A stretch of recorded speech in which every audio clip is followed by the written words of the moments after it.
मैं समझता हूँ जीएसटी लगने के बाद हमारी जो भी बिलिंग होती है वो उसके बाद 50,000 के ऊपर ई वे बिल बनता है। और लगातार हम 8-10 दिनों से देख रहे थे कि जो बिजली के कट हैं वो तकरीबन 12-14 घंटे का कट है। और उससे जो है कि हम ट्रकों को तो लोड कर पा रहे हैं लेकिन उनकी बिलिंग जनरेट नहीं कर पा रहे। तो अगर बिजली नहीं होगी तो एमआरआई मशीनें नहीं चलेंगी, आपके एक्सरे नहीं होंगे, आपकी ईसीजी नहीं होंगी। इस तरह का अगर मैं अपने घर की बात करूं, जो मेरे बुज़ुर्ग रहते हैं, आपके घर में भी माँ बाप बुज़ुर्ग हैं, कईयों को सांस की प्रॉब्लम है, किसी को हार्ट की प्रॉब्लम है, किसी को लीवर की प्रॉब्लम है, कोई किडनी पे डायलिसिस है। और मैं समझता हूँ हर एक घर में परेशानियाँ हैं और बिजली ना होने से हम इन परेशानियों से और ज़्यादा उजल जाते हैं और वो हम जो है पूरा मेंटली टॉर्चर होते हैं। एडमिनिस्ट्रेशन बेवकूफ़ बना रही है पब्लिक को। सेंट्रल गवर्नमेंट से पैसा आ रहा है और हमारा टैक्स पेयर का जो 70 साल से टैक्स दे रहे हैं, आम लोग जो है टैक्स दे रही है, उस टैक्स पेयर का पैसा जो है मिसयूज़ हो रहा है। आप चाहे उसमें आप इलेक्ट्रॉनिक मीटर्स का नाम लो या स्मार्ट मीटर्स का नाम लो, अगर हम जीएसटी में कुछ थोड़ी सी गलती करते हैं तो हमें पेनल्टी के रूप में जो है हमें सज़ा मिलती है, हमारे लिए माफ़ी नहीं है। लेकिन ये जो ब्यूरोक्रेसी है, जो एडमिनिस्ट्रेशन में बैठे हुए लोग हैं, अगर वो गलती करें उनके लिए कुछ नहीं है, उनके लिए कोई सज़ा नहीं है। अगर आपने सरकार ने हर एक चीज़ प्राइवेटेशन करनी है तो फिर आप लोग किस लिए बैठे हो? प्राइवेटेशन तो हम भी कर सकते हैं, हम भी अपने शहर को खूबसूरत बना सकते हैं। अगर सरकार का यही रवैया रहेगा तो मुझे उम्मीद है कि जम्मू के लोग जो है सारे सड़कों पे आएंगे। आप देख रहे हैं यंग बाइट्स, मैं हूं आपके साथ पूजा ठाकुर। पावर कट्स की बात की जाए तो लगातार कई दिनों से लोग काफ़ी ज़्यादा परेशान, जिसको लेकर अलग अलग एसोसिएशन, अलग अलग पॉलिटिकल पार्टीज़ जो है आगे आ रही है, लोगों का समर्थन कर रही है। लेकिन अगर हम बात की जाए जो हमें मूलभूत सुविधा की ज़रूरत होती है, घर पे उपयोग होने वाली चीज़ों की अगर बात की जाए तो उस पर काफ़ी ज़्यादा इफेक्ट जो है पड़ रहा है। इस समय हमारे साथ मौजूद है वेयर हाउस ट्रेडर फेडरेशन के प्रेसिडेंट दीपक जी। सबसे पहले आपका बहुत बहुत स्वागत है यंग बाइट्स में। Thank you. दीपक जी, कल आपके द्वारा भी जो है प्रदर्शन किया गया, जिस तरह से अलग अलग एसोसिएशन द्वारा प्रदर्शन किया जा रहा है और सरकार को जगाने की कोशिश की जा रही है कि लोग परेशानी में है। जम्मू को स्मार्ट सिटी कहने की बात की जाती है, जम्मू कश्मीर का बदलाव करने की बात की जाती है। किस तरह से बदलाव आप देख रहे हैं?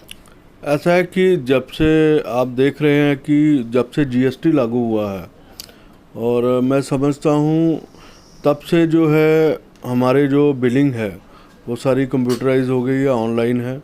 और आप देखो जो वेइंग मशीनें हैं हमारी, वो भी आजकल इलेक्ट्रॉनिक है। ये पहले का ज़माना जो है वो दूसरा था कि लोग जो है वो तकड़ी तराजू वगैरह होते थे तो लोग तोलते थे। आजकल जो इलेक्ट्रॉनिक सिस्टम जो है हम उसकी तरफ बढ़ रहे हैं। और मैं समझता हूँ जीएसटी लगने के बाद हमारी जो भी बिलिंग होती है वो उसके बाद 50,000 के ऊपर ई वे बिल बनता है। वो सारा ऑनलाइन है, इंटरनेट के द्वारा है। और लगातार हम 8-10 दिनों से देख रहे थे कि जो बिजली के कट हैं वो तकरीबन 12-14 घंटे का कट है। और उससे जो है कि हम ट्रकों को तो लोड कर पा रहे हैं लेकिन उनकी बिलिंग जनरेट नहीं कर पा रहे। तो इसका इफ़ेक्ट जो है मैं समझता हूँ अगर सरकार जो है इसी तरह अपना रवैया पीडीडी डिपार्टमेंट जो है रहेगा तो मुझे लगता है आने वाले दिनों में जो हमारी राशन की सप्लाई का जो कट ऑफ जो है हो सकता है।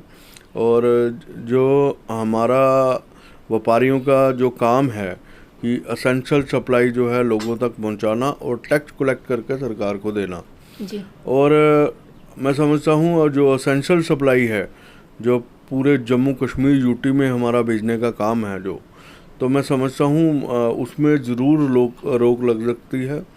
अगर बिजली नहीं है तो व्यापार ठप है, हमारे इन्वर्टर जो है ठप हो चुके हैं, हमारे लैपटॉप नहीं चल रहे हैं, हमारे इंटरनेट बंद हो चुके हैं, हमारी इलेक्ट्रॉनिक मशीनें जो है बंद हो चुकी हैं और माल जो है हम तोल के नहीं लोड कर पा रहे हैं। दीपक जी, मुझे बताइए कि बिजनेस जो है उस पर इफेक्ट पड़ने की वजह से लोग जो है वो मेंटली और फिजिकली टॉर्चर हो रहे हैं, क्या करें? अब बिल्कुल आप देखो बिजली का एक अहम रोल है और साथ में आप देखो कि गर्मियों के दिन जो है बिजली की एक मैं समझता हूँ असेंशियल नीड है। आप अगर हॉस्पिटल की बात करें वहाँ भी अगर किसी भी अगर किसी ने भी जो इमरजेंसी में एडमिट होता है उसको अगर टेस्ट कराना है तो अगर बिजली नहीं होगी तो एमआरआई मशीनें नहीं चलेंगी, आपके एक्सरे नहीं होंगे, आपकी ईसीजी नहीं होगी। इस तरह का अगर मैं अपने घर की बात करूं, जो मेरे बुज़ुर्ग रहते हैं, आपके घर में भी माँ बाप बुज़ुर्ग हैं, कईयों को सांस की प्रॉब्लम है, किसी को हार्ट की प्रॉब्लम है, किसी को लीवर की प्रॉब्लम है, कोई किडनी पे डायलिसिस है, और मैं समझता हूँ हर एक घर में परेशानियाँ हैं। और बिजली ना होने से हम इन परेशानियों से और ज़्यादा उजल जाते हैं और वो हम जो है पूरा मेंटली टॉर्चर होते हैं। और मैं समझता हूँ सरकार को समझना चाहिए, जिस तरह से हमारे बुजुर्ग माँ बाप हैं और इस समय उनको गर्मियों के दिन जो है बिजली की ज़रूरत होती है, तो सरकार को ये समझना चाहिए जो पीडीडी डिपार्टमेंट है उन्होंने क्यों तैयारी नहीं की। हम देखो कि हम जो है जब हमें हॉस्पिटल की ज़रूरत होती है तो हॉस्पिटल डिफंग हो जाता है कोविड के टाइम, और अब गर्मियों में हमें बिजली की ज़रूरत है और अब बिजली जो है गुल है और हमारे घर में सारे परेशान हैं और लोग जो जम्मू की जनता जो है इस समय सड़कों पे है। दीपक जी, ऐसी बात तो नहीं है कि ये पहली बार ऐसी समस्या आई, हर साल जो है पावर कट्स की समस्या से आम लोगों को, बिजनेसमैन को जो है जूझना पड़ता है। क्या लगता है सरकार इसको लेकर पर्टिकुलर एक स्ट्रेटजी क्यों नहीं बनाती? क्योंकि हर साल की ये समस्या, हर साल लोग जो है रोडों पर उतराते हैं। पॉलिटिकल पार्टीज की अगर बात की जाए वो आती है, वेयर हाउस की बात की जाए या अन्य लोग जो प्रभावित हो रहे हैं, वैसे तो सभी लोग प्रभावित हो रहे हैं, तो इस पे क्यों नहीं विचार किया जाता है? ऐसा है मैम, जब 2018 में जब इलेक्ट्रॉनिक मीटर लगने की बात हुई थी तो उस समय सेंटर की तरफ से 4000 करोड़ का बजट आया था और ये कहा गया था, उस समय में भी बड़ा विरोध हो रहा था कि मीटर नहीं लगेंगे, मीटर नहीं लगेंगे, लेकिन हमें समझाया गया था स्टेक होल्डर्स को कि अगर आप मीटर लगा दोगे, इलेक्ट्रॉनिक मीटर लगा लोगे तो आपको जो है 24/7 जो है बिजली दी जाएगी। मैं क्वेश्चन करना चाहता हूं मीडिया के माध्यम से और पूछना चाहता हूं पीडीडी डिपार्टमेंट से, वो 4000 करोड़ आपने किस लिए खर्चे? और अब स्मार्ट मीटर की बात कर रहे हैं, ये कभी इलेक्ट्रॉनिक मीटर का नाम देते हैं, कभी स्मार्ट मीटर का नाम देते हैं, और एडमिनिस्ट्रेशन बेवकूफ़ बना रही है पब्लिक को। सेंट्रल गवर्नमेंट से पैसा आ रहा है और हमारा टैक्स पेयर का जो 70 साल से टैक्स दे रहे हैं, आम लोग जो है टैक्स दे रही है, उस टैक्स पेयर का पैसा जो है मिसयूज़ हो रहा है। आप चाहे उसमें आप इलेक्ट्रॉनिक मीटर्स का नाम लो या स्मार्ट मीटर्स का नाम लो, आप देखो इन्होंने पहले खंबे लगाए थे, अब फिर उन्होंने 4 घरों के बाद खंबे लगाए, वो पैसा मिसयूज़ हुआ। आज बेसिक नीड ही पूरी नहीं हो पा रही है। जो बेसिक चीज़ है, हमें बिजली 24/7 चाहिए, वे उस तरफ नहीं जा रहे हैं। ये उस तरफ जा रहे हैं कि हमने कैसा पब्लिक मनी, जो टैक्स पेयर का पैसा है, वो कैसे हमने खर्चना है और किन किन घरों में बंटना है, मैं साफ तौर पे कह रहा हूँ, और किन किन घरों में बंटना है, वो ये उस तरफ जा रहे हैं। लेकिन जो आम जनता की नीड है, अभी 70 साल हो गए हैं, अभी हम सड़कों पे बिजली पानी के लिए मांग कर रहे हैं और सड़कें और नालियों के लिए मांग कर रहे हैं। बड़ा दुख होता है कि जब जो 70 साल से लोग जो रोज़ाना अपनी कमाई में से टैक्स कलेक्ट करके सरकार को देते हैं, अपना इनकम टैक्स देते हैं, जीएसटी देते हैं और भी शेप टैक्स के रूप में देते हैं, और लेकिन हमें अगर बिजली नहीं आएगी तो पानी नहीं आता है। और देखो कितना नालायकी है हम अपने पीएचई डिपार्टमेंट की, अभी तक जहाँ भी बड़ी बड़ी टैंकी लगी हैं और वहाँ अभी तक मोटरें नहीं हैं कि आप देखो ट्रांसफार्म नहीं लगाए हैं कि अगर लाइट बंद हो जाए तो हमारा ऑप्शन होना चाहिए कि चलो हम पानी तो लोगों तक पहुँचाएं। ऐसी जो डिपार्टमेंट में बैठे हुए ब्यूरोक्रेसी है नहीं बनाई उन्होंने, और नॉन प्लानर हैं और सारे जो है उनको मतलब कि अगर हम जो बिजनेसमैन हैं, अगर हम जीएसटी में कुछ थोड़ी सी गलती करते हैं तो हमें प्लेंटी के रूप में जो है हमें सज़ा मिलती है, हमारे लिए माफ़ी नहीं है। लेकिन ये जो ब्यूरोक्रेसी है, जो एडमिनिस्ट्रेशन में बैठे हुए लोग हैं, अगर वो गलती करें उनके लिए कुछ नहीं है, उनके लिए कोई सज़ा नहीं है। और मैं समझता हूँ आज गर्मियों में आम लोग जो है, छोटे छोटे बच्चे और बड़े बड़े बुजुर्ग जो हैं तड़फ रहे हैं और हाहाकार हो रहा है पूरा जम्मू में। लोग जो हैं मतलब कि आप मान लो कि जब आप रात को सोओगे नहीं 8 घंटे या 10 घंटे की, आप सुबह कैसे काम पे जाओगे और उनका कैसे दिन जो है गुजारा होगा। जो डेली वेजर हैं, जो सुबह कमाते हैं शाम को खाते हैं, वो कैसे अपना जीवन का कर रहे होंगे। ये लोग जो एसी में बैठे हुए लोग हैं, वो इन बातों का कैसे संज्ञान ले सकते हैं। ये वही संज्ञान ले सकता है जो जिन्होंने प्रैक्टिकल मैन है, जो मैं तभी कहता हूँ कि हम जो है जम्मू कश्मीर के ऐसे हालात से गुज़र रहे हैं और जम्मू संभाग जो है मैक्सिमम टैक्स पेयर है पीडीडी डिपार्टमेंट का, और मैं समझता हूँ 90% जो है जम्मू से रेवेन्यू कलेक्ट करते हैं, लेकिन इंजॉय जो है कुछ लोग कर रहे हैं और मैं उसमें नाम नहीं लेना मैं ये जानना चाहूँगी, जिस तरह से ग्रामीण क्षेत्रों को मॉडिफाई करने की बात की जाती है, लेकिन जो शहर है अब आपको नहीं लगता कि वो गांव की तरह बन रहे हैं? देखो, जब अगर अब मैं अपनी वेयर हाउस की बात करूं कि अगर जब हमारे मशीनें नहीं चल रही हैं, इलेक्ट्रॉनिक मशीनें नहीं चल रही हैं, तो लोग जो है जो 50 साल पहले जो कंडे रखे हुए थे उसकी ओर आ रहे हैं। अब अगर हमारे कंप्यूटर नहीं चल रहे हैं तो हम मैनुअल की ओर आ रहे हैं। अगर आप देखो कि अगर एक तरफ जो है डिजिटल का नारा दिया जा रहा है, डिजिटल डिजिटल डिजिटल, और आप जाते हो फॉरेन उनकी पॉलिसी लेके अडॉप्ट करके आते हो और इंडिया में इम्प्लीमेंट कर लेते हो, लेकिन जो वो नहीं देखते कि उनकी नालियाँ कितनी साफ़ हैं, उनकी सड़कें कितनी साफ़ है और वातावरण कितना अच्छा है, और वहाँ जो इम्प्लीमेंटेशन होनी चाहिए। और हमारे जम्मू में या हमारे हिंदुस्तान में ऐसे जो ठीक है, जो हमारी कैपिटल सिटीज़ हैं वो तो ठीक है, लेकिन जो अभी हम तो जम्मू कश्मीर जो हैं अभी भी काफ़ी पिछड़े हुए जो हैं महसूस कर रहे हैं। और जिस तरह से बिजली और पानी, जो सड़कें वगैरह, नालियों की बात करूं, मैं साफ़ तौर पे कह रहा हूं, जो हमारी एडमिनिस्ट्रेशन है वो पूरी तरह फेल है, हमारा पीडीडी डिपार्टमेंट जो है पूरी तरह फेल है। आप देखो कि जब हमें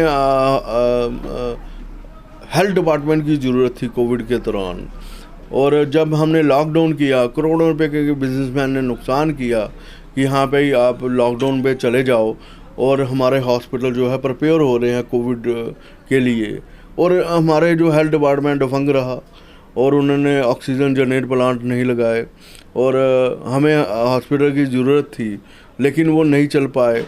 और अब जो गर्मी के दिनों में हमें बिजली की ज़रूरत है तो पीडीडी डिपार्टमेंट फेल हो गया, पीएचई डिपार्टमेंट फेल हो गया। तो हमने क्या करना है ऐसी सरकार को, और हमने क्या करना है ऐसे जो एडमिनिस्ट्रेशन में बैठे हुए लोग हैं, जो हमें जो सुविधाएं जो सरकार का, हम तो नहीं कह रहे कि आप हमें बड़ी बड़ी चीज़ें दो, बड़े बड़ा कुछ दो। अब ये स्मार्ट सिटी के नाम पे ये देखो आजकल जो चल रहा है कि आपने बोर्ड लगा दिए, आपने उससे स्मार्ट सिटी नहीं बनती है।